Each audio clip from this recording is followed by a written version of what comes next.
On national television, President Jang Won-taek appears and says he has a request to make. He asks for everyone to get as many people as possible to watch his broadcast. With that, the message spreads, and everyone starts yelling for their neighbors to turn on their TVs. The viewership explodes in less than a minute, and the president thanks everyone for their cooperation. Then he declares a state of emergency and martial law for 5 p.m. on July 16th and announces that the army has already taken control of everything. He explains he did all this so they could have a dignified end, as everyone should know by now what's coming. He then reveals that the scenario from the game, Survival Life, is happening in reality, and that the asteroid from the game is on its way. After that, he reveals that the US military tried to intercept the asteroid, but the mission was a complete failure. As a result, the asteroid ended up crashing into the sea near Okinawa. The impact was so powerful it caused a massive explosion and catastrophic damage. The president then reveals that, unfortunately, the people of Japan are turning into zombies, and that this is happening because of the spores coming from that asteroid. The politician then states that this is an unavoidable situation, and that no one can escape it. According to him, some people have already awakened powers, and they won't turn into zombies. With this in mind, the government has prepared safe shelters, but they will only open in 1 year. In addition, information about the monsters will be dropped from the sky in pamphlets for everyone. The minister will also shut down all nuclear power plants for the safety of the survivors. In the end, he says his goodbyes and prays that the largest number of people can survive. He also thanks the anonymous person who warned them about the apocalypse and its exact date. On the other side of the screen, our protagonist turns off the television and says the moment has finally arrived. With his gear already prepared, he affirms that now he needs to survive, and he reveals himself as the last player of the apocalyptic world from the survival game. The story then flashes back a few months to a game where a group is facing a horde of zombies. One of the players, named Puraketsu, is worried because if they lose again, it will be the third time in a row. His partner, Yusuheim, dressed as a bunny, replies that they need to avoid that at all costs. A third player in a kitten outfit scoffs, saying the two of them always charge in without a strategy. At this, a fourth member named Noramaki agrees, but admits the duo is pretty strong.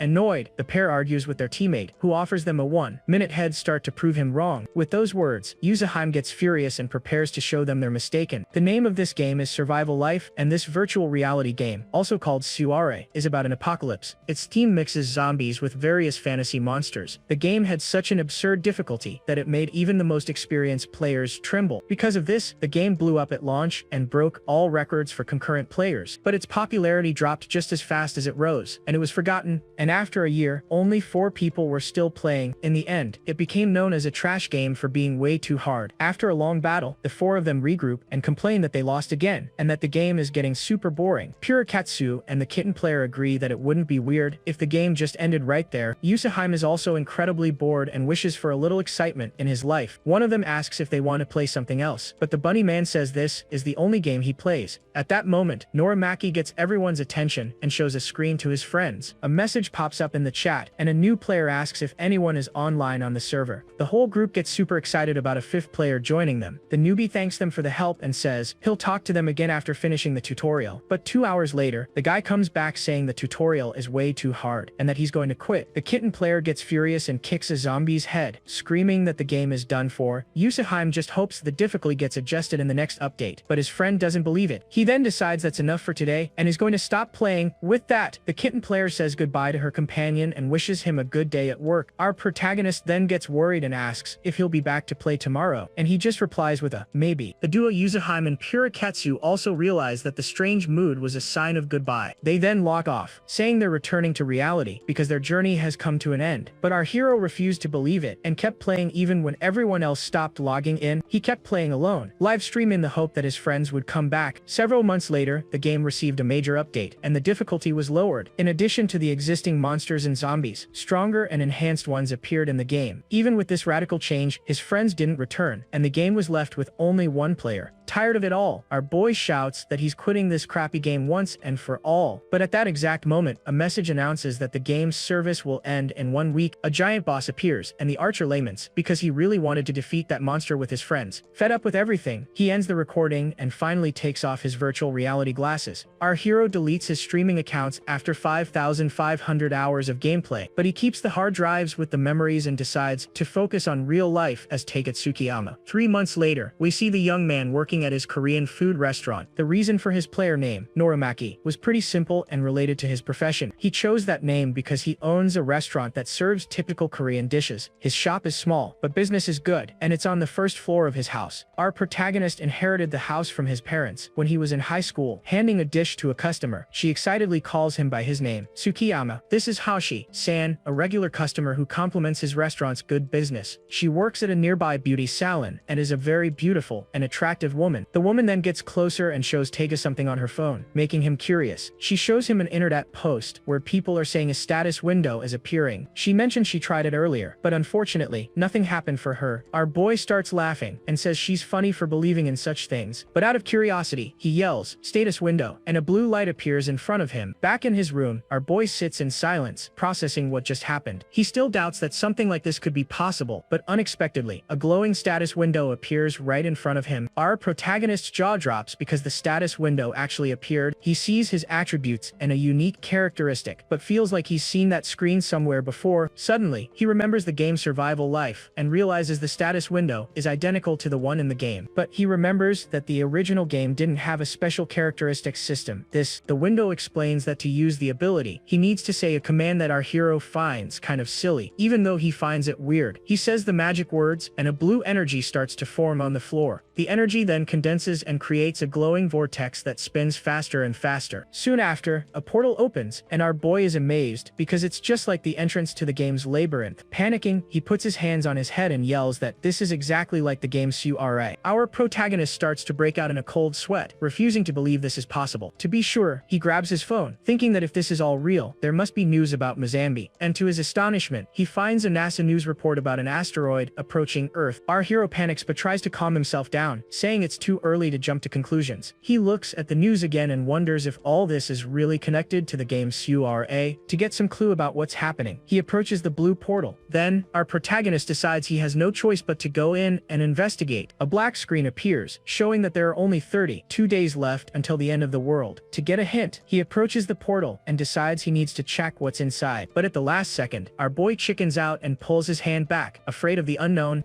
Our hero thinks it over and concludes that jumping in headfirst would be incredibly reckless. He then rethinks his approach to check what's on the other side of the dimensional portal. With that, he grabs a ladle from his kitchen and carefully puts it inside the blue portal. The ladle comes back with a bit of dirt on it, and he realizes the other side isn't a labyrinth. After confirming it wasn't a labyrinth, he grabs a backpack, preparing for the journey. Already geared up, he stands in front of the portal and wonders if he should really go in. Our protagonist is shocked because on the other side of the portal, he finds a beautiful forest. He looks at the scenery in awe, wondering if this is all a dream. Our protagonist explores the forest and notices a strange blue bird while feeling a bit chilly. He then pulls out his phone to check but realizes he has no signal and thinks he must be in a remote place. To avoid getting lost, he decides to mark the trees along the way while looking for any clues. Walking along the trail, our hero starts to wonder about the size of this forest. Already exhausted, he wipes the sweat from his face and complains that the hike is pretty tough. Tired of walking, he was just wishing for something to appear when a shadowy creature suddenly emerges from the bushes. All of a sudden, red beams are fired in his direction, and our boy dives to the ground to dodge. A white deer appears, and a system window identifies it, making the guy wonder if he's even on Earth. The animal stares at our protagonist with a very serious and intense gaze, looking ready to attack, but to his surprise, the creature just turns its back and runs off, leaving our hero alone. Relieved, he takes a deep breath and admits the white deer really managed to scare him. He remembers monsters from the game, but says he's never seen a deer like that while playing Sura. With that, he pulls out his knife and tries to calm down because, deep down, he already knew what was happening. The guy already suspected this place was related to the game, but refused to accept it. He then wields the knife and thinks that if it's true, all of humanity is about to face a terrible disaster. But unfortunately for our hero, the proof he dreaded so much didn't take long to appear. Suddenly, a tree with a sun apple appears in front of him, confirming his worst suspicions. Our protagonist then picks the golden fruit and wonders if he can really eat it. He takes a bite, and a system window informs him that his stamina has been slightly restored. An aura surrounds him, and he realizes the effect is the same as the juice sold in the Sura item shop. Shocked by the situation, he sits on the ground and says he has no choice but to accept it. To make matters worse, he finds goblin droppings on the ground, which only confirms everything. Our boy then falls into despair and, with his hands on his head, tries to accept the harsh reality. With a determined look, he finally understands that the end of the world is very close. Back in his room, the guy immediately starts preparing after coming out of the portal. The first thing he does is rewatch his old videos to remember the world of Cura. He reads his notes and sees that there are 30 days left until the Mozambique asteroid hits Earth. Our protagonist realizes that no matter how many times he reviews the game, there are no good explanations. The worst part is the Iron Death disease, a phenomenon that simply corrodes all metals. It happens 5 hours after the spores arrive and can take up to a year to stabilize. But the Iron Death disease isn't a major threat to our protagonist because of his gait. With that, our boy buys weapons, food, and other essential items for his survival. Soon after, he enters a forum where awakened people are discussing their new powers. Then, the next morning, our hero goes to the supermarket to buy even more supplies. On his way home, he picks up a 60-pound hunting bow he bought from a second-hand website. The seller says goodbye, and he starts to think that maybe he's overdoing it with the preparations. But he figures that if he's wrong, he can just make the money back in a few years. Arriving home, our protagonist puts a closed sign on his shop to focus on his prep. He stands in front of his shop with a tired but very determined expression. He sighs, wondering why this had to happen. But Hoshi-san suddenly calls out to him. The woman asks if he's closing the shop, but the guy lies, saying he's just doing some renovations. She's happy to hear that and says the renovation will attract more customers. And our hero agrees. He says he needs to go because he has things to do. But the girl seems to want to say something important, and Hoshi-san gives up and tells him to forget it, thinking that maybe she'll manage it next time. As she walks away, our protagonist wonders what she wanted to say. Our boy thinks he could have asked what she wanted, but he decided not to. He intentionally stayed quiet because he had much more important things to deal with now. With that in mind, our hero opens the dimensional gate again because his mission was about to begin. His playstyle was to be a strategist who planned detailed tactics for the team. Because of this, his close combat stats were low compared to his friends. In Suare, you couldn't just increase attributes as you pleased, so he needed to train for real. Our protagonist is unsure if he can do it, but when he holds the bow, he notices something different. He can draw the string with ease and believes that if he aims well, he'll hit the target. The guy watches a video to learn, and the instructor on the screen seems to be encouraging him to shoot. Our hero then gets into position and readies the arrow on the bow, aiming very carefully. He extends his arm and pulls the string with all his might, concentrating on his target. In his mind, he merges with his old game avatar, channeling all his experience. The arrow hits the target dead on with incredible precision, and the guy is super satisfied. Our boy looks at his hands and thinks that maybe he's better at this than cooking, but he can only shoot 5 times, so he decides to start training from that day on. After finishing the basic preparations, our hero moves on to the next phase of his plan. He has 2 things to do now. First is to confirm if he can defeat monsters in his current state. The second task is to prepare a safe hideout to store all his essential supplies. He'll keep doing this until the weapons and supplies he ordered finally arrive. Our boy isn't thinking about reckless actions and finds a good sun apple to eat. His cautious playstyle was exactly what made him survive until the end in the world of Suare. Following his intuition, our protagonist looks for something he believes is nearby. At that moment, his eyes widen as he finally finds what he was searching for in the forest. On the ground, he finds a trail of goblin droppings, confirming the creature's presence in the area. The reason he was looking for this is that goblins live in groups, and a solitary trail is very strange. Analyzing the trail, he deduces that the goblin hasn't been eating well and was kicked out of its group. Our hero then decides he needs to find this monster to test his new abilities. Suddenly, he hears a wolf's howl and realizes this is the perfect chance to finally act. This means there's a canyon nearby where he'll probably find drinkable water. Hiding behind a tree, he finally spots the goblin drinking water from a small stream. Our protagonist finds the creature disgusting and realizes it's identical to the one in the game. A system window displays information about the monster, which uses spears and poison needles. That's why he chose a bow to attack from a distance, since goblins like to paralyze their victims. With the bow in hand, our hero takes a deep breath and tries to calm down before taking the first shot. He notices it's an old goblin, and because it was kicked out of the tribe, it has no weapons or poison. Confident in his aim, he draws the bowstring, and a bluish energy envelops the arrowhead. The goblin turns its head at the last second and senses the imminent danger coming its way. The arrow hits the creature squarely in the shoulder, which lets out a sharp cry of pain and agony. Even though he missed the head, he prepares to shoot again, but the creature isn't going to make it easy. The monster then yanks the arrow out of its shoulder and charges at our boy, who curses in anger. With his knife in hand, our protagonist prepares for close combat against the furious goblin. The two's weapons then clash in a violent impact, creating sparks in the middle of the forest. Seizing an opening, our hero dodges the attack and prepares for a quick counter-attack.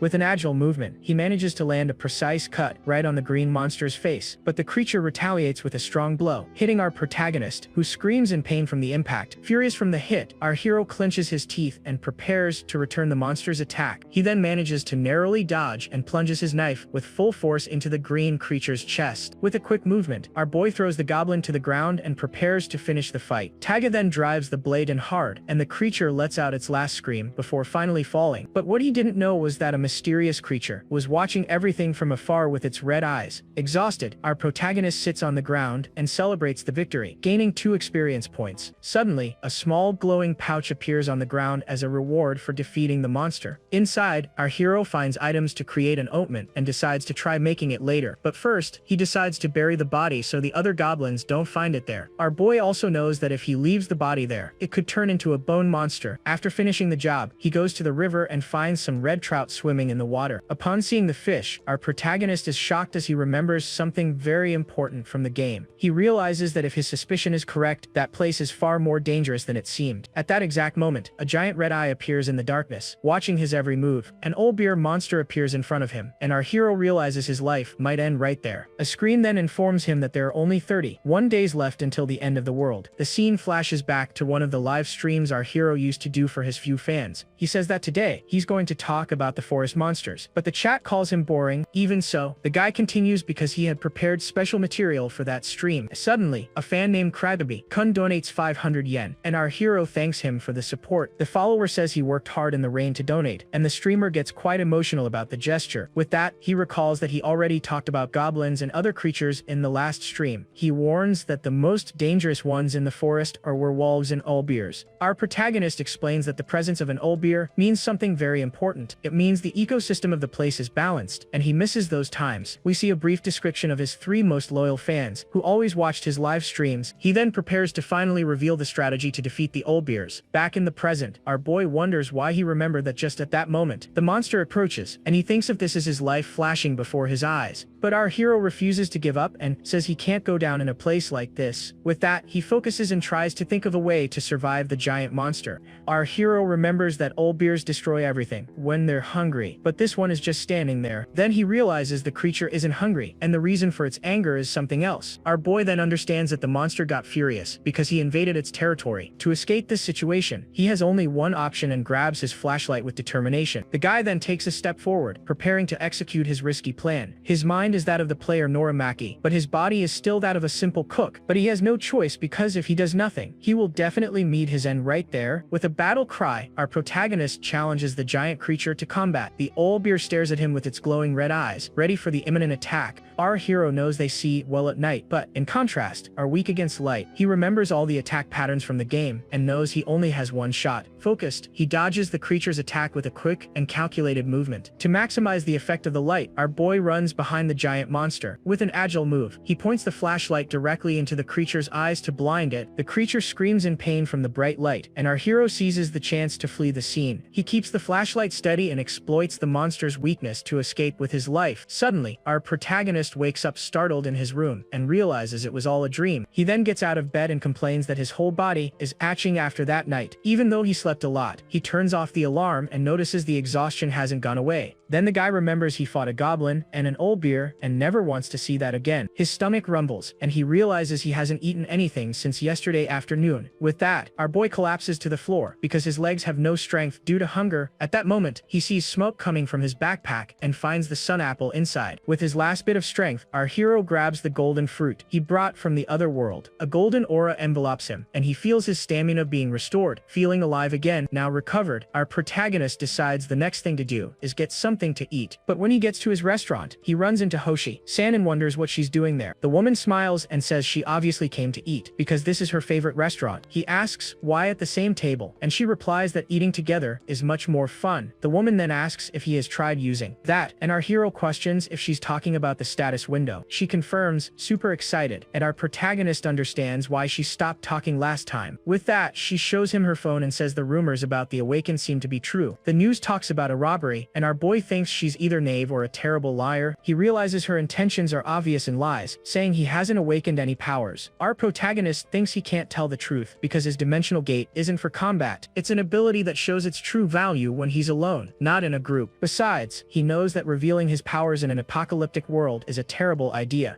Doing something like that would be like asking to be targeted, and he can't take that risk right now. He thinks that, if she's asking about awakening, it's because she must have awakened herself. Suddenly, Hashi-san apologizes and confesses that she lied to our protagonist. Our hero thinks she's a good person and tells her she doesn't have to say anything now, she doesn't want to. He says there's still time, and that she can tell him when she feels ready. Shortly after, he says goodbye, and sees that the delivery guy has arrived with the items he bought online. Our boy then thanks the delivery guy for his work, and receives his packages for the apocalypse. He takes the things he'll use later to the roof, and the ones he'll use now to the second floor. Next, the guy opens one of the boxes and takes out only the items for today's operation. We see a gas mask, a fireproof suit, defense spray, and an axe. Today's mission is to find a place that can become his new safe hideout. With that, our hero gets ready and enters the dimensional portal to start his mission. Once on the other side, our boy finds a good spot for his new base pretty quickly. He remembers a place that caught his eye when he was hunting goblins. With that, our protagonist hides in the bushes to observe the location from a distance. The cave he found seems to be the perfect place for a secure hideout, but the only problem is finding out what kind of monsters live inside that cave. With his telescope, our hero observes the entrance and notices some strange footprints in the sand. He realizes they are kobold tracks and is shocked by the unexpected discovery. Our boy then smiles and says this is something to celebrate because he got really lucky. The plan he came up with works on all low-class monsters, so he checks the wind, but his tactic is especially effective against kobolds, who are nocturnal and sleep during the day. Taking advantage of the fact that the monsters were sleeping, our hero gathers some thin branches from the forest. With the branches in hand, he carefully places them at the cave entrance for his trap. Next, he takes the gasoline he brought and pours it all over the wood he gathered. But just as he was about to light the fire, our boy hears a strange noise coming from the cave. As luck would have it, two sleepy kobolds emerge from the cave and catch him in the middle of his plan. The creatures look at him with a confused expression, not understanding what's going on. Our protagonist feels awkward and tries to greet the monsters to hide his nervousness, but without wasting any time, he grabs his fire axe and prepares for combat. The guy then charges full speed at the two creatures, who still seemed confused. With a spinning blow, he hits the creatures squarely, sending them to the ground. Our boy then wonders if drowsiness counts as a negative status effect. Even in his current state, he defeated them with a single blow and leveled up to level 1, but with no time to lose, he throws the lighter onto the wood before the others wake up. The fire then starts to burn, and smoke enters the cave because the monsters have a weakness. Their weakness is that they are terrible at dealing with unexpected events and panic easily. Our hero thinks that burning the monsters would be faster, but he doesn't want to clean up the mess afterward. Besides, the cleanup would be a pain, so he wants to avoid that kind of work at all costs. That's why the plan our protagonist came up with is much smarter and will be far more efficient. The idea is to weaken all the monsters while they are confused by the smoke from the fire. With the smoke, he will lure the creatures out of the cave, so he can fight with more space. After that, he intends to finish them all at once and remembers that kobolds travel in groups of 7, having already defeated 2. He counts the ones that came out and realizes there are still 3 missing from the full group. With that, our boy puts on his gas mask and attacks one of the monsters with his axe. Seeing their friend fall, the other kobolds scream furiously and charge at him with everything they've got. But our protagonist isn't fazed and prepares for combat against the rest of the group. With a powerful blow, our hero hits the enemy squarely, taking advantage of their confusion. One of the creatures manages to dodge the attack and lunges at our boy with its claws. But the guy is faster and uses his defense spray to blind the monster mid-attack. The creature then screams in pain as the spray burns its eyes, leaving it completely vulnerable. Our boy approaches the last monster and realizes it's the leader of the pack. Seeing the scared monster, our hero tells it not to worry because he'll end its suffering. With that, he thanks it for the heady out and finishes the creature with a precise blow from his axe. After the fight, our protagonist sits down exhausted and says everything went well, but he's out of stamina. He then sees that his attributes have decreased because, in SURA, fatigue affects a player's performance. But leveling up is essential to unlock the shop, so he doesn't think it was a waste. Besides, having a safe place in the other world is the most important thing he could get. With a smile on his face, our boy celebrates because his mission was a total success. But now he needs to clean up the mess and prepares for the most boring part of the mission, the cleanup. With his heady out secured, our protagonist starts cleaning up all the filth in the cave. The cave is about 15 meters deep, which is a bit small for an ideal shelter. He complains that kobolds are disgusting, and that cleaning everything up seems harder than the fight, but now with a safe place, he can open his dimensional gate to make the job easier. With the portal, he can use the gate's properties, which made things a little bit bit easier, but he's lying because he was so tired, he thought he was going to pass out and complains about his life. Anyway, our hero continues the cleanup because he needed to get everything ready soon, and he discovers something incredible when he realizes he can fix the portal coordinates between worlds. This means objects could interact even if they were in different worlds from each other. Our hero tests the theory by pouring water into the cave, and is shocked that it actually works. After finishing the cleanup, he looks proudly and thinks the cave looks much more decent, but our protagonist still needs to scrub all the stains left on the walls, and after that, he plans to pour concrete on the floor so he can store his things there. The guy remembers that mortar takes a few days to dry, and he still needs the protection panels. Suddenly, he finds luminous stones and ignition stones embedded in the cave walls. Our hero picks up the stones and realizes they are a real gold mine in the game. With a smile on his face, he decides he's going to mine everything as soon as the construction is done. The next day, with 29 days to go, our boy is completely wiped out. Our protagonist can barely stand and wonders if he overdid it with the hard work. He then notices several small cuts on his arm and doesn't remember how he got so injured. Still, he thinks it's not serious enough to use one of his sun apples, so, to test the effect, he decides to make the ointment, which has a very simple recipe. For this, he mixes guaca powder and vegetable oil in a 1-to-1 ratio in a bowl. With his experience as a cook, our hero just stirs everything until the mixture becomes consistent. A system window informs him that the ointment is useful and heals wounds, which was a piece of cake for him to make. Our boy then applies the cream to his arm and feels his wounds healing, but he becomes thoughtful and wonders if things will always be this difficult and tiring. To increase his stats, he needs to fight, but he fears he won't last until the apocalypse arrives. The guy then thinks that a slingshot or a firearm could make his life much easier. Suddenly, our protagonist stops and has a brilliant idea that could change his future. Our hero then remembers something very important about the lore of the game Sura, but he knows it was just background story and wonders if it will happen in real life. Anyway, he thinks this isn't useless information and decides to investigate further. With that, he grabs his hard drive because if the game's events happen, he'll have a huge advantage. With a determined look, our boy decides it's worth investigating this clue thoroughly. With his plan laid out, he goes up to the roof and prepares for the construction of his base. Fortunately, the bags of mortar he ordered arrived, and the work went very smoothly. Our protagonist then goes down to the first floor to get the rest of the things he ordered, but as he was about to move the boxes,